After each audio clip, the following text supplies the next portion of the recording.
September మొదటి శనివారం ఈ రీతిగా మన అందరం దేవుని నామం పేరిట ఎల్ఐసి ఎంప్లాయీస్ కనుక ఈ రీతిగా జూమ్ ద్వారా ప్రభుని ఆరాధించడం దేవుని చిత్తమని దేవుడు తన మహిమార్థం ఇచ్చిన ఈ అవకాశం బట్టి ఆయనకు వందనాలు చెల్లిస్తూ మరొక మా చేరు వచ్చిన మీ అందరు కూడా నిండైన వందనాలు. చదివిన లేఖన భాగం నుంచి కొన్ని ప్రాముఖ్యమైన విషయాలను మనం ధ్యానం చేయడానికి ప్రయత్నిద్దాం. పరిశుద్ధాత్మ దేవుడు మనందరికీ సమయానుకూలమైన ఆలోచన జ్ఞానాన్ని గ్రహింపును దయచేయును గాక. ప్రియులరా, యెహెజ్కేలు గ్రంథం చదివేటప్పుడు చాలా జాగ్రత్తతో మనం చదవలసిన వారమై ఉంటున్నాం. బైబిల్లో చాలా ప్రాముఖ్యమైన కొన్ని గ్రంథాలు అంటే ప్రకటన గ్రంథం చదివేటప్పుడు అంటే ప్రాముఖ్యంగా ప్రొఫెటికల్ బుక్స్ చదివేటప్పుడు ఆ ప్రవచన గ్రంథాలు చదివేటప్పుడు చాలా శ్రద్ధ కలిగి చదవాలి. దాంట్లో ఉన్న అర్థాన్ని మనం మన జీవితాలకు అన్వయించుకుంటూ మన జీవితాలని చక్కదిద్దుకోవాల్సిన వారమై ఉంటూ ఉన్నాం. ఎల్ఎస్ఎన్స్ గా మీరందరూ కూడా చక్కని వాక్య జ్ఞానం కలవారు. అనేక రీతులుగా వివిధ రకాల పరిచర్యలు మీరు కూడా బలంగా వాడబడుతున్న బిడ్డలు కాబట్టి ఈ యొక్క లోతైనటువంటి ఈ యొక్క యెహెజ్కేలు గ్రంథం అంటే ప్రకటన గ్రంథం, యెహెజ్కేలు గ్రంథం, పరమగీత గ్రంథం చాలా వరకు చాలా సంఘాలలో బోధించని లేదంటే చాలా మంది సేవకులు ముట్టుకొని గ్రంథాలు ఇవి. కొంచెం ఇబ్బందిగా భాష ఉంటుంది, కొంచెం బాధాకరమైన మాటలు ఉంటాయి. కఠినమైనటువంటి రీతిగా ప్రభువు మాట్లాడారు. ఆ మాటలని జాగ్రత్తగా అర్థం చేసుకుని మనం ఆ వాక్య ప్రకారం మన జీవితాలని సరిదిద్దుకోవాల్సిన వారమే ఉంటున్నాం. ఈ 16వ అధ్యాయంలో ప్రాముఖ్యమైన మాట యెరూషలేమును గురించి నా ప్రభువు మాట్లాడుతూ ఉన్నాడు. ప్రియులారా, గమనించండి, దేశం అంటే మట్టి కాదు, ఈ దేశం అంటే మనుషులు అనేటటువంటి ఈ లోక తెలుగు సామెత మీకు తెలుసు లేదా పదం మీకు తెలుసు. యెరూషలేమును గురించి మాట్లాడతలేదు నా ప్రభు, యెరూషలేములో ఉన్న తన ప్రియులైన ఇశ్రాయేలీయుల గురించి మాట్లాడుతున్నారు. ఈ రాత్రికాల సమయంలో ఆయన బిడ్డలమైన మనము క్రీస్తు ప్రభుని సొంత రక్షకునిగా అంగీకరించిన మనం ఏ రీతిగా ఉండాలో ఈ వాక్యం ద్వారా మనం మరొకసారి ధ్యానము చేద్దాం. ప్రియులరా, నెబుకద్నెజరు రాజు మీ అందరికీ తెలుసు. కుమారు యెరూషలేముపై ఆయన దండెత్తారు. మొదటిగా క్రీస్తు పూర్వం 605లో దండెత్తినప్పుడు కొంతమందిని ఎన్నిక చేసుకున్న బాలుర్ని బానిసలుగా తీసుకెళ్లిపోయారు. మీకు తెలుసు, అందులో ప్రాముఖ్యులు దానియేలు, షడ్రకు, మేషకు, అబేద్నెగో అనేటటువంటి వారు. రెండవసారి ఆయన దండయాత్ర చేసినప్పుడు క్యాప్టివ్స్ గా తీసుకెళ్లిన వారిలో యెహెజ్కేలు చాలా ప్రధానమైన వారు. ఈయన క్రీస్తు పూర్వం 597లో ఆయన రెండోసారి దండెత్తాడు యెరూషలేంపై. దగ్గరగా 10,000 మందిని ఆయన తీసుకుని పోవటం జరిగింది బబులోనికి. ఆ వెళ్ళిన వారిలో ఒకరు ఈ యొక్క ప్రవక్త అయినటువంటి యెహెజ్కేలు. మీకు తెలుసు కదా, మూడో మారు నెబుకద్నెజరు 586 క్రీస్తు పూర్వం దండెత్తినప్పుడు యావత్ యెరూషలేం పట్టణాన్ని నాశనం చేసి పవిత్ర పుణ్య స్థలమైనటువంటి దేవుని ఆలయాన్ని కూడా నాశనం చేయడం జరిగింది. ఇది చరిత్ర. మీరు యెహెజ్కేలు అనే మాటను మనం అర్థం చేసుకుంటే, యెహెజ్కేలు అనే మాటకు అర్థం ఏంటంటే దేవుడు బలపరుచుతాడు. ఈయన ఒక యాజక కుటుంబానికి చెందినవాడిగా మనం గ్రహించగలం. యాజక కుటుంబం నుంచి వచ్చినటువంటి దైవజనుడు బానిసగా బబులోనికి చెరపోగబడ్డాడు.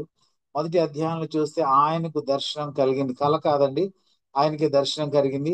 నేరుగా ప్రభు యెరూషలేం గురించి ఏం మాట్లాడాలో, తన యొక్క ప్రజలను ఏ రీతిగా ఆయన విడిపింపబోతున్నాడో ఆయన దర్శనం ద్వారా మాట్లాడి బలపరిచి హెచ్చరించి పంపించిన దైవజనుడు యెహెజ్కేలు.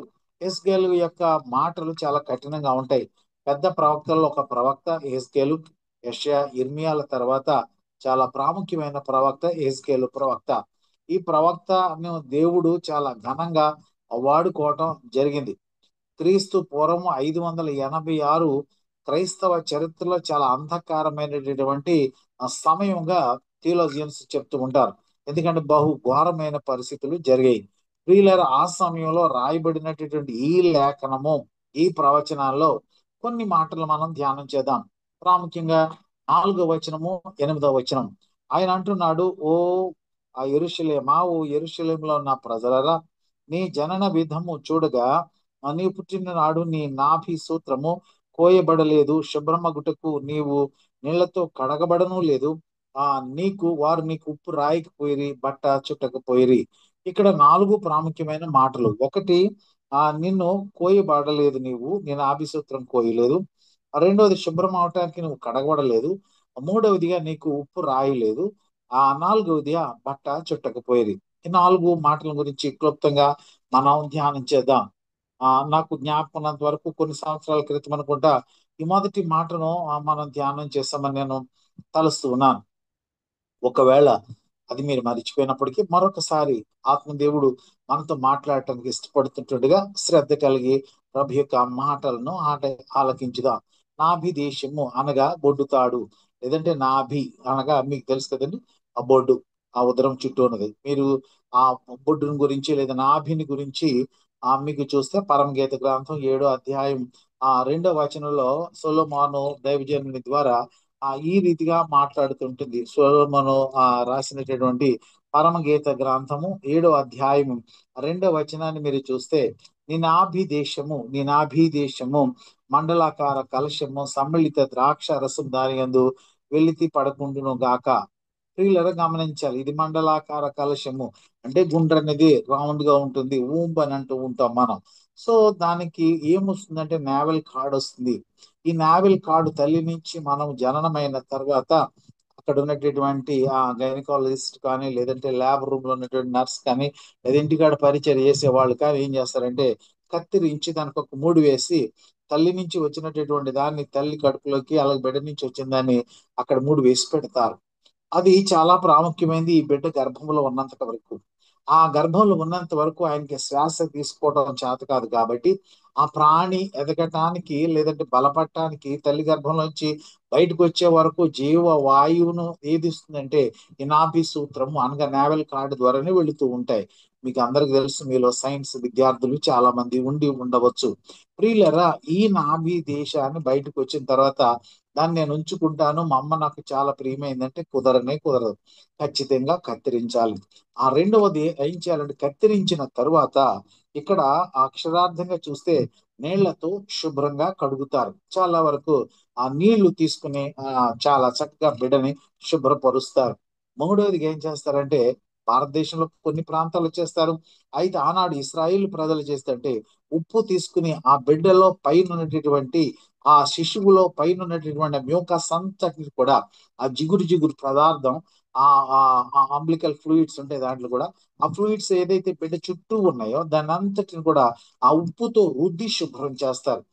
నాలుగోది ఏంటంటే శ్రేష్టమైనటువంటి మంచి శుభ్రమైనటువంటి ఆ బట్టల్లో చుట్టి ఆ బిడ్డకు వెచ్చదనాన్ని కలుగ చేస్తారు. తద్వారా మనం ఆ బిడ్డని ఆ తల్లి గర్భంలోంచి వచ్చిన తర్వాత జరిగేటటువంటి ఈ పరిస్థితి ఆ బిడ్డను చూడటానికి, ముద్దు పెట్టుకోవటానికి, లాలించడానికి తర్వాత ఉంటుంది. ఇది జరిగేటటువంటి క్రియ. అయితే ఇది అక్షరార్థంగా చేసేది. ఇంకా బాగా బలహీనంగా ఉన్న బిడ్డల్ని ఏం చేస్తారు అని అంటే, ఆనాడు వారికి ఉన్న సాంప్రదాయ ప్రకారం అంజూరపు చెట్టు కింద తీసుకెళ్లి అంజూరపు చెట్టు నీడను పండబెడతారు.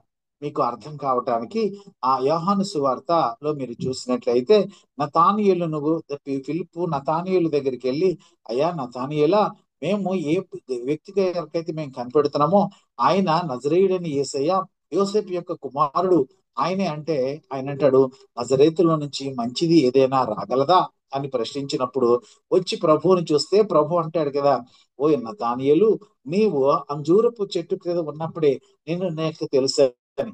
యేసు ప్రభు వారి యొక్క వయసు నతానీయుల వయసు కంటే చాలా చిన్న వయసు. కానీ ప్రభు సర్వంతర్యామి కాబట్టి, సర్వ సృష్టికి అధిపతి కాబట్టి, ఆయన బాల్యం, నతానీయుల యొక్క బాల్యం ఆయనకు తెలుసు కాబట్టి ఆ రీతిగా ఆత్మీయంగా మాట్లాడుతూ ఉంటాడు. ప్రియులారా, ఇది మీకు అర్థం కావడానికి నతానీయుల్ని తెచ్చాను. జాగ్రత్తగా మనం అర్థం చేసుకుందాం. మనం ఎలాగా ఆ వాక్యాన్ని అర్థం చేసుకోవాలంటే శరీర సంబంధంగా అక్షరార్థంగా మీకు ఆ మాటలు చెప్పాను. కానీ క్రైస్తవులమైన మనం, క్రీస్తు యొక్క రక్తం ద్వారా కడగబడిన మనం, క్రీస్తు ప్రభుని సొంత రక్షకులుగా అంగీకరించిన మనం ఆత్మీయంగా ఈ మాటలను అర్థం చేసుకోవాలి. ఈ లోకంలో ఉన్న మనం, ఈ లోకంలో పుట్టిన మనం, ఈ లోకంలో జీవిస్తున్న మనం ఏం చేయాలంటే ఈ లోకానికి మనం కత్తిరించబడాలి. అనగా లోకానికి వేరే ఉండాలి. ఎలా కత్తిరించబడాలి అని అంటే, ఎలా కత్తిరించబడాలి అంటే పౌలు గారు చెప్పారు, వాక్యాన్ని కత్తి అని. వాక్యాన్ని కత్తి అని చెప్పారు. కానీ కత్తి అనేటటువంటి వాక్యాన్ని ద్వారా, లేదా వాక్యం అనేటువంటి కత్తి ద్వారా నీవు నేను కూడా ఈ లోకం నుంచి కత్తిరించబడాలి. అందుకనే ప్రభు ఆ మార్కు సువార్తల్లో చెప్తారు కదా, అయ్యా మీరు బట్టను అమ్మి కత్తిని కొనుక్కోండి. అప్పుడు అక్కడ శిష్యుడు అంటాడు కదా, మీరు గమనించినట్లయితే అక్కడ అంటాడు, అయ్యా ఇక్కడ 2 కత్తులు ఉన్నవని అంటాడు. లూకాసు వార్త 22వ అధ్యాయం 36 నుంచి 38 వరకు మీరు చూస్తే అక్కడ అంటాడు శిష్యుడు, ప్రభా ఇక్కడ 2 కత్తులు ఉన్నాయని. ఆ కత్తెర అనగా 2 కత్తుల సముదాయము. అంటే 2 కత్తులు, వాక్యం అనేటటువంటి కత్తులు తీసుకుని ఈ వాక్యం అనే కత్తి ద్వారా నువ్వేం చేయాలంటే కత్తిరించబడాలి. దేనికి కత్తిరించబడాలంటే ఈ లోకానికి కత్తిరించబడాలి. ఈ లోకానికి నువ్వు వేరే ఉండాలి. ఈ లోకంలో క్రీస్తు ప్రభుని అంగీకరించిన తర్వాత ఏ వాక్యం ద్వారా అయితే ప్రభుని నువ్వు అంగీకరించావో ఆ వాక్యం ద్వారా నువ్వు కత్తిరించబడాలి, సరి చేయబడాలి. నీవు ఇంకా ఒకవేళ ప్రభు రక్తంలోనికి నువ్వు వచ్చిన తర్వాత ఈ లోకంతో నీకు ఇంకా పని లేదు. కాబట్టి నువ్వు ఆ దానితో ఉండడానికి వీల్లేదు. నువ్వు తప్పనిసరిగా కత్తిరించబడాలి. ఈ వాక్యం అనే కత్తి నువ్వు కలిగి ఉండాలి. ప్రియులారా, మీరు హెబ్రీ పత్రిక చూసుకున్నా మీరు చూస్తే ఈ కత్తి చాలా ప్రాముఖ్యమైనది. అందుకనే ఆ వాక్యం అనే కత్తి నీ హృదయంలో పొడబడాలి. అందుకని అపోస్తల కార్య గ్రంథం 2వ అధ్యాయం 37వ వచనాలు పేతురు గారు ప్రసంగం చేస్తుంటే వాక్యమైన ద్వారా వాళ్ళు పొడవబడిరి, లేదంటే వారు నొచ్చుకొనబడి, కింద మీరు పుట్టినోడు చూస్తే పొడవబడిరి అని ఉంటుంది. అనగా వాక్యం అనేటటువంటి ఈ కత్తి ఆ హృదయ అంతరంగంలోకి వెళ్ళి ఆ వ్యక్తిని ఏం చేసిందంటే ఆయన మనసుపై గాయాన్ని చేసింది. ఎందుకంటే చాలా మంది అంటారు గుడికి వెళ్ళిన తర్వాత వాక్యం మీద, ప్రభువా నాతో మాట్లాడమని. నీతో మాట్లాడితే చాలా మంది పాస్టర్ మీద కోపగించుకుంటారు. ప్రియులరా, గమనించాలి. వాక్యం నాతో మాట్లాడితే, మనతో మాట్లాడితే ఆ వాక్యం మనతో మాట్లాడిన తర్వాత వాక్య ప్రకారం సరిదిద్దుకోవాలి తప్ప కోపగించుకునేటటువంటి ఆలోచన సరైనది కాదు అని సేవకునిగా మీకు జ్ఞాపకం చేస్తూ ఉన్నాను. ప్రియులారు, మీరు కత్తిరించబడిన నీవు ఏ వ్యక్తి అయితే కత్తిరించబడ్డావో హగ్గై గ్రంథ ప్రకారము నువ్వు చూస్తే ఆ కత్తిరించబడిన వ్యక్తి అక్కడ ఉండడం దేవుని చిత్తం కాదు. నువ్వు ఎక్కడికి వెళ్ళాలంటే దేవుని మందిరానికి రావాలి అని హగ్గై 2:9 చూడగలం. ఇక్కడ అంటాడు నీవు కత్తిరించబడాలి, నెంబర్ 1. ఆ రెండవదిగా అంటాడు శుభ్రమగుటకు నీవు నీళ్లతో కడగబడను లేదు. నీరు దేనికి సాదృశ్యం? మీరు గమనించినట్లయితే ప్రియులరా, నీటిని గురించి చాలా చాలా శ్రేష్టమైన మాటలు పరిశుద్ధ గ్రంథంలో మనం గమనించగలం. ఈ నీటి మూలముగా, ఆ నీటి మూలముగా అంటే నీరు పరిశుద్ధాత్మనికి సాదృశ్యమై ఉంది. కాబట్టి యోహాను సువార్త 3వ అధ్యాయం 5వ వచనాన్ని చూస్తే అంటాడు, ఒకడు నీటి మూలముగాను ఆత్మ మూలముగాను రక్షించబడాలి. ఎందుకంటే నువ్వు నీటి మూలంగా రక్షించబడాలి అంటే నీళ్లతో నువ్వు శుభ్రపరచాలి. పౌలు గారు ఇంకా కొంచెం ముందుకెళ్ళి లోతుగా అంటాడు కదా, ఎఫెసీ పత్రిక 5వ అధ్యాయం 25-27 చూస్తే వాక్యము ద్వారా మీరు ఉదక స్నానం చేయమని చెప్తాడు. ఒకసారి మీరు చూడగలరా? 5వ అధ్యాయం ఎఫెసీ పత్రిక 5వ అధ్యాయాన్ని మీరు చూసినట్లయితే ఆ పౌలు గారు ఆనాటి సంఘముతో నేరుగా ఈ రీతిగా మాట్లాడుతున్నాడు. ఓ ప్రియ దేవుని బిడ్డలరా, మీరందరూ కూడా ఎలా ఉండాలంటే 5వ అధ్యాయం 25వ వచనం నుంచి పౌలు చెప్తూ ఉన్నారు. ఆయన అంటాడు కదా, పురుషులారా మీరును మీ భార్యలను ప్రేమించుడి, అటువలే క్రీస్తు కూడా సంఘమును ప్రేమించి అది కళంకమైనను ముడతైనను అట్టిది మరేదైనను లేక పరిశుద్ధమైనది గాను నిర్దోషమైనది గాను మహిమ గల సంఘము గాను ఆయన తన ఎదుట దానిని నిలువబెట్టుకొనవలనని వాక్యముతో వాక్యముతో ఉదక స్నానము చేత దానిని పవిత్రపరిచి పరిశుద్ధ పరచుటకై పరిశుద్ధ పరచుటకై దాని కొరకు తను తాను అప్పగించుకునేను. క్రీస్తు ప్రభు కార్చిన అమూల్యమైనటువంటి ఆ రక్తము ద్వారా నువ్వు నేను కూడా ఇచ్చాలంటే కడగబడాలి. వాక్యం అనేటటువంటి ఉదకము వేడి నీరు. అంతేకాకుండా పౌలు గారు తీతుకు రాస్తూ కూడా మరొక శ్రేష్టమైన మాట అంటారు. తీతు పత్రికలు అంటారు కదా, పునర్జన్మ స్నానం అంటారండి. ఒకసారి చూడండి మీరు, ఒకసారి తీతు పత్రిక మీద చూస్తే, తీతు పత్రిక మీరు చూస్తే 3వ అధ్యాయం 5వ వచనంలో అంటాడు కదా, ఆఖరి అధ్యాయం అండి 3వ అధ్యాయం 5వ వచనంలో అంటాడు కదా, మనము నీతిని అనుసరించి చేసిన క్రియల మూలంగా కాక, అనగా మన నీతిని బట్టి కాక తన కనికరము చొప్పుననే పునర్జన్మ సంబంధమైన స్నానము ద్వారా కింద అంటాడు కదా, పునఃస్థితి స్థాపన సంబంధమైన స్నానము ద్వారా పరిశుద్ధాత్మ మనకు నూతన స్వభావం కలుగు చేయటం ద్వారా ఏం పొందామంటే మనలను రక్షణలోనికి నడిపించారు. కాబట్టి ప్రభు మనల్ని రక్షించింది ఆయన కృప ద్వారా. కాబట్టి ఆత్మ చేత నీవు నేను కూడా కడగబడాలి. ఎలాగంటే హెబ్రీ పత్రిక 10:22 అంటాడు కదా, నిర్మలమైన ఉదకం అనగా వేడి నీరు. అంటే ఏ విధమైన కలుషితం లేదు. అంటే ఈ వాక్యంలో ఏ విధమైన కలుషితం లేదు. ఏ సేవకుడు కూడా దీనిలో కలిపి చేర్పకూడదండి. అట్టి వానికి శ్రమ, ఒక పొల్లు కానీ లేదంటే కొన్ని యాడ్ చేయడం కానీ కొన్ని తీసివేయడం కానీ. చాలా మంది వాక్యాన్ని తమకు అనుకూలంగా బోధిస్తూ ఉంటారు. వాక్య ప్రకారం లేకపోతే అట్టి సేవకునికి అట్టి బోధించే వానికి ఆ శ్రమ అని బైబిల్లో చాలా స్పష్టంగా ఉందండి. ప్రియులారా, కడవరి దినాల్లో ఉన్న వాక్యం ద్వారా నీవు కత్తిరించబడిన తరువాత ఆత్మ ద్వారా నువ్వు కడగబడాలి. నీళ్లు పరిశుద్ధాత్మకి సూచనను గమనించాలి. అందుకనే ప్రభు చెప్తాడు కదా, ఆత్మ లేని వాడు నావాడు కాదు.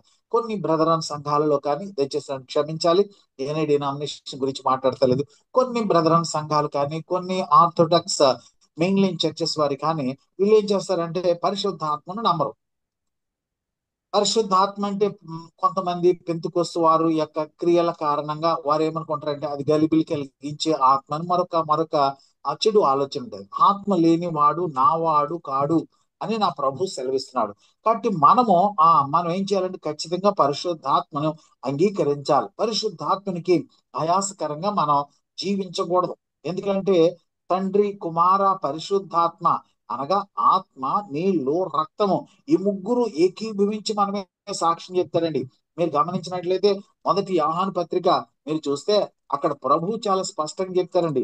మొదటి యోహాను పత్రికలో మీరు చూస్తే ఆయన 5వ అధ్యాయం 8వ వచనం మీరు చూస్తే ఆయన స్పష్టంగా మాట్లాడుతున్నాడు. ప్రియులారు గమనించండి, సాక్ష్యం ఇచ్చేవారు ముగ్గురు అనగా ఆత్మయు, నీళ్లును, రక్తమును, ఈ ముగ్గురు కూడా ఏకీభవించి ఉన్నారు. రేపటి దినాన నీ మీద నా మీద సాక్ష్యం చెప్పేవారు ఎవరే అంటే ఆత్మదేవుడును, నీళ్లను, రక్తం ప్రాణం. కాబట్టి మన మీద నేరారోపణ చేసేవారు, మన గురించి సాక్ష్యం ఇచ్చేవారు. కాబట్టి ఈ పరిశుద్ధాత్ముడు చాలా ప్రాముఖ్యమైనది. నువ్వు వాక్యాన్ని నమ్మినా నమ్మకపోయినా పర్వాలేదు, కానీ ఆత్మ గురించి నువ్వు ఆయాసకరంగా మాట్లాడకూడదు. అట్టి వారికి శ్రమ, అట్టి వారికి చాలా భయంకరమైన పరిస్థితి అని బైబిల్ సెలవిస్తుంది. అందుకనే దావీదు అంటాడు, దేవా నీ ఆత్మను నా యొద్ద నుంచి తీసివేయకు. నువ్వేమైనా చేయి, నన్ను ఏమైనా చేస్తే, నువ్వు ఏ పనిష్మెంట్ ఇచ్చినా పర్వాలేదు, కానీ నా నుంచి ఏం చేయొద్దంటే ఆత్మను నా నుంచి దూరపరచొద్దు, పరిశుద్ధాత్మను దయచేసి నాలో తీసివేయద్దు అని ఆయన బ్రతిమాలుతూ ఉంటాడండి. ఎక్కడో మీకు తెలుసు కదా, 51వ సంకీర్తన ఆయన రాస్తూ బత్షెబ విషయంలో పాపము చేసిన తర్వాత పశ్చాత్తాపుడై నాతాన ప్రవక్తతో హెచ్చరించబడిన తరువాత ఆయన రచించినటువంటి శ్రేష్టమైన సంకీర్తన 51వ సంకీర్తన 11వ చరణంలో ఈ రీతిగా అంటాడండి. మీరు చదవండి. నీ సన్నిధిలో నుండి నన్ను త్రోసివేయకయ్యా, పరిశుద్ధాత్మను నా యొద్ద నుండి తీసివేయకము, నీ రక్షణానందము నాకు మరల పుట్టించుము, సప్పతి గల మనస్సు కలుగ చేసి నన్ను దృఢపరిచేయ, నీ పరిశుద్ధాత్మను నా యొద్ద నుంచి తీసివేయకు ప్రభువా. ఎందుకంటే పరిశుద్ధాత్మకు ఆయాసకరంగా మనం ఎప్పుడు కూడా జీవించకూడదు. దావీదు హృదయానుసారుడిగా పిలబడ్డాడు, దేవుని చేత ఎంతో మెప్పు పొందాడు. అరణ్యంలో నుంచి ఉన్నత సింహాసనానికి ఎదిగినటువంటి గొప్ప మంచి మనస్సు గల దైవజనుడు, సాక్షాత్తు యెహోవా దేవునిచే నా హృదయానుసారుడని ఆయన గొప్ప బిరుదు పొందినవాడు.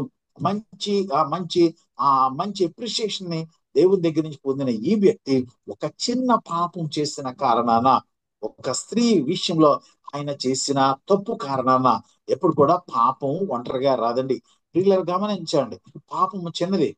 ఆయన ఎక్కడో అడవిలో ఉండవలసిన వాడు, గొర్రెల కాపరిగా ఉండవలసిన వాడిని దేవుడు ఏం చేశాడు, ఉన్నత స్థితిలో తీసుకుని ఆయన కూర్చోబెడితే ఆయన ఉన్నత స్థితిలో ఆయన చూడకూడదు ఒక చూశాడు. వెంటనే ప్రభు దగ్గర క్షమాపణ అడిగితే సరిపోయేది. ఒకవేళ ఆయనకి ఇష్టమైతే, ప్రభు ఫలానా వ్యక్తి నాకు భార్యగా కావాలంటే ప్రభు ఏం సెలవిచ్చేవారో నాకు తెలియదు, కానీ ఆయన చేసిన తప్పేంటయ్యా అంటే తన భర్తను కూడా అన్యాయంగా చంపేశాడు. ప్రతిష్ట పోగొట్టుకున్న దావీదు పడిచొస్తూ ఉంటే అంతఃపురంలో ఆ భర్త అయినటువంటి ఆ వ్యక్తి యుద్ధ రంగంలో తన ప్రాణాలను అర్పించాడండి.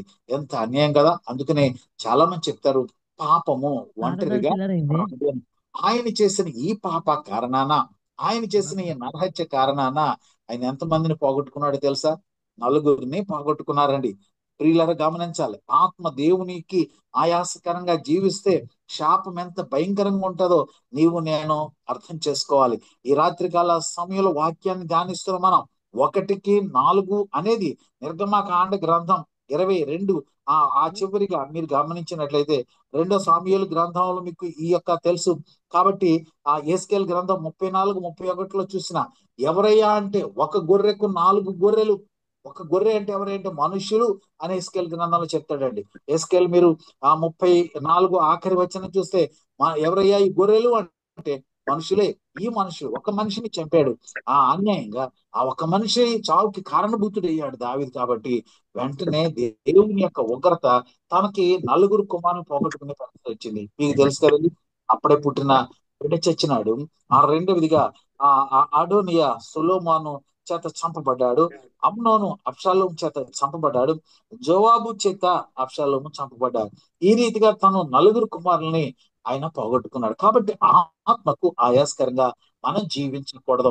కత్తిరించబడిన నీవు, వాక్యం చేత ప్రత్యేకించబడిన నీవు, వాక్యం చేత నీవు విమోచన పొందిన నీవు నింపబడాలి. మూడవదిగా మనం గమనించిన కదా, ఉప్పు రాయకపోయిరి.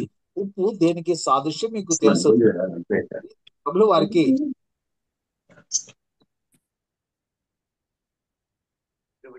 క్రీస్తు ప్రభులు వారికి సాదృశ్యంగా మనం గమనించాలి. ప్రభు అంటాడు మీరు లోకానికి ఉప్పై ఉన్నారు అని. కాబట్టి క్రీస్తు ఎలా ఉండాలంటే కరిగిపోయి రాని స్థితిలో ఏ రీతిగా తను తాను తగ్గించుకొని అలా జీవించారో అట్టి జీవితం నీవు నేను కూడా జీవించాలి. ప్రతి క్రైస్తవుడు కూడా క్రీస్తు ప్రభుని అంగీకరించిన వ్యక్తి వాక్యం ద్వారా ప్రత్యేకించబడి పరిశుద్ధాత్మ ద్వారా ఆయన కడగబడి ఆయన ఏం చేయాలంటే ఆ ఉప్పు అనేటటువంటి క్రీస్తుని కలిగి ఈ లోకంలో సహవసించవలసిన వారమై ఉంటున్నాం. ఎందుకంటే ప్రభు అంటాడు కదా, మీరు లోకానికి ఉప్పై ఉన్నారని. అంటే యేసు క్రీస్తు ప్రభుల ద్వారా, యేసు క్రీస్తు ప్రభుకి ప్రార్థించుట ద్వారా సహవాసముతో తండ్రితో క్రీస్తుతో నీవు సహవాసం కలగాలి. ఎందుకంటే ఆయన మన పక్షాన విజ్ఞాపన చేయటానికి ఆయన మధ్యవర్తిగా తండ్రి కుడి పార్శ్వమున ఉన్నాడు. కాబట్టి నీవు నేను పరలోకానికి వెళ్ళటానికంటే ముందుగా ఈ లోకంలో జీవిస్తున్న మన కొరకు విజ్ఞాపన చేసేటటువంటి ఆ పర్సన్ ఎవరయ్యా అంటే ఆత్మదేవుడి పక్షాన చేసే కార్యం ఎవరంటే కుమారుడైనటువంటి యేసు క్రీస్తు ప్రభుల వారు. అందుకనే మొదటి యోహాను పత్రిక 2వ అధ్యాయం 1వ వచనాన్ని మీరు చూస్తే అంటాడు కదా, మనకొక మధ్యవర్తి ఉన్నాడు, మనకొక ప్లేడర్ ఉన్నాడు. He will plead on behalf of us. పాపులమైన మన కొరకు విజ్ఞాపన చేయటానికి ఆయన సిద్ధంగా ఉన్నాడు. యావత్ మానవాళి ప్రాణం పెట్టిన నా ప్రభు నీకు పక్షాన నా పక్షాన విజ్ఞాపన చేయటానికి ఆయన సిద్ధంగా ఉన్నాడు. పదార్థాలు పాడవకుండా లాంగివిటీలో స్టోర్ చేయడానికి చాలా మంది లోకల్ ఏం చేస్తారంటే ఉప్పు కలుపుతూ ఉంటారు. కాబట్టి విశ్వాస జీవితంలో నీవు నేను పాడవకుండా ఉండటానికి మన పక్షాన ఆ కార్యం చేయటానికి మనల్ని శుభ్రపరచడానికి అతి పరిశుద్ధతలో నుంచి నడపడానికి ఆత్మ దేవుని సహాయం ద్వారా మనం జీవిస్తూ ఉన్నట్లయితే మన పక్షాన మాట్లాడటానికి, మన పక్షాన మన విజ్ఞాపన తెలియచేయడానికి మన ప్రభు సిద్ధంగా ప్రభు యొక్క సన్నిధిలో ఉన్నాడని గమనించాలి. మూడవదిగా విన్న ఉప్పు రాయలేదని ఉప్పు యొక్క ప్రాముఖ్యతను మీకు వివరించాను. నాలుగవదిగా చెప్తే బట్ట చుట్టకపోయిరి. శుభ్రపడిన నీవు లేదంటే నీ ఆ వాక్యం ద్వారా కత్తిరించబడి ఆ నీరు అనేటటువంటి ఉదకం ద్వారా నీవు శుభ్రపరచబడి ఆ బట్ట కుప్పనేటటువంటి క్రీస్తుని కలిగిన నీవు ఎలా ఉండాలంటే బట్టను ధరించి ఉండాలి. ప్రియులరా ప్రసంగి గ్రంథం మీరు చూసినట్లయితే ఆయన అంటాడు కదా, 9వ అధ్యాయం 8వ వచనం చూస్తే అంటాడు తెల్లని వస్త్రాలే ధరించాలి అని అంటాడు. ప్రియులరా, ఇలా నేను తెల్లంగి వేసుకున్నాను, అందరు తెల్లంగి గురించి కాదు, నేను శరీర సంబంధమైన తెలుపు బట్టలు కాదు. కొన్ని సంఘాల వారు ప్రాముఖ్యంగా ఆదివారం దినాన తెల్ల బట్టలే వేసుకుంటారండి, వేరే బట్టలు వేసుకోరు. అది తప్పని నేను చెప్పను. శరీర సంబంధమైన ఆ యొక్క ఎక్స్టర్నల్ క్యారెక్టర్ ని నా ప్రభు కోరట్లేదు, కానీ ఆయన ఆత్మ సంబంధమైన హృదయ పరిశుద్ధతను కోరుతూ ఉన్నాడు. ప్రసంగి గారు చెప్పిన ప్రకారం ఎల్లప్పుడూ కూడా తెల్లని బట్టలు ధరించండి. తెలుపు దేనికి సాదృశ్యం అంటే పరిశుద్ధతకు సాదృశ్యం. ప్రియులు గమనించాలి, తెలుపు పరిశుద్ధతకు సాదృశ్యంగా ఉంది. కాబట్టి తెల్ల బట్టలు వేసుకున్నంత మాత్రాన మనం పరిశుద్ధులైపో. Until unless your heart is pure, నీ హృదయము పరిశుద్ధంగా ఉంటే. ఈ హృదయము అన్నిటికంటే ఘోరమైన వ్యాధి కలదు కాబట్టి, అన్నిటికంటే మోసకరమైనది కాబట్టి, ఈ హృదయాన్ని మనం ఏం చేయాలంటే భద్రపరచుకోవాలి. ఈ హృదయంలో ఉన్నటువంటి మలినాన్నంతా కూడా క్రీస్తు ప్రభు యొక్క రక్తం ద్వారా శుద్ధీకరించుకోవాలి. ఈ హృదయంలో ప్రభువుని కలిగి జీవించినట్లయితే మనం పరిశుద్ధతను కలిగి జీవించగలం. కాబట్టి అందుకని అంటాడు కదా, ఆ మందిరమైనటువంటి నీవు, ఆ ప్రభు యొక్క మందిరమైన నీవు, ఆ మందిరంలో అంటే నీ హృదయమే దేవుని ఆలయంగా నీవు ఆలోచించినట్లయితే అట్టి ఆలయం ఎలా ఉండాలని నా ప్రభు చెప్తున్నాడంటే 93వ సంకీర్తన ఆఖరి చరణాన్ని మీరు చూస్తే నా ప్రభు ఈ రీతిగా మాట్లాడుతున్నాడు. 93 ఆఖరి చరణం, 93 ఆఖరి చరణంలో ఆ కీర్తనకారుడు చాలా స్పష్టంగా చెప్తాడు. ఆయన అంటాడు కదా, ఈ రీతిగా మాట్లాడుతూ ఉన్నాడు, నీ శాసనములు ఎన్నడూను తప్పిపోవు, యెహోవా ఎన్నటెన్నటికి పరిశుద్ధతయే నీ మందిరమునకు అనుకూలము. ఆయన ఎన్నటెన్నటికి ఈ హృదయం అనేటటువంటి ఈ దేవాలయానికి, యెరూషలేము దేవాలయము అపవిత్రమైపోయినప్పుడు నా ప్రభు వెళ్ళి, అయ్యా నా మందిరాన్ని మీరు దొంగల గుహగా మార్చారు, వ్యాపార పిల్లిగా మార్చారని ఆయన ఎంతో బాధపడుతూ, ఆయన కోపించినట్లుగా, అక్కడున్న వారిని తరిమి వేసినట్టుగా, అక్కడ ఉన్నటువంటి అపరిశుభ్రత అంతటిని కూడా శుభ్రపరిచినట్లుగా దేవాలయ శుద్ధీకరణలో మనం చూడగలం. కాబట్టి హృదయం అనేటటువంటి ఈ దేవాలయంలో అపవిత్రతనంతా నీకు ధరించుకోమన్న ప్రభు సెలవిస్తున్నాడు. అపవిత్రతనంతా కూడా తొలగించుకొని ఆయనను పరిశుద్ధతను ధరించుకోవాలి. ప్రియులరా, ఆ కీర్తనకారుడు ఎలాగంటే ఇట్టి పరిశుద్ధతను గురించి ప్రకటన గ్రంథం 3వ అధ్యాయంలో ఒక చక్కని సంఘం ఉందండి. ఆ సంఘము పేరు సార్దీస్ అనేటటువంటి సంఘం.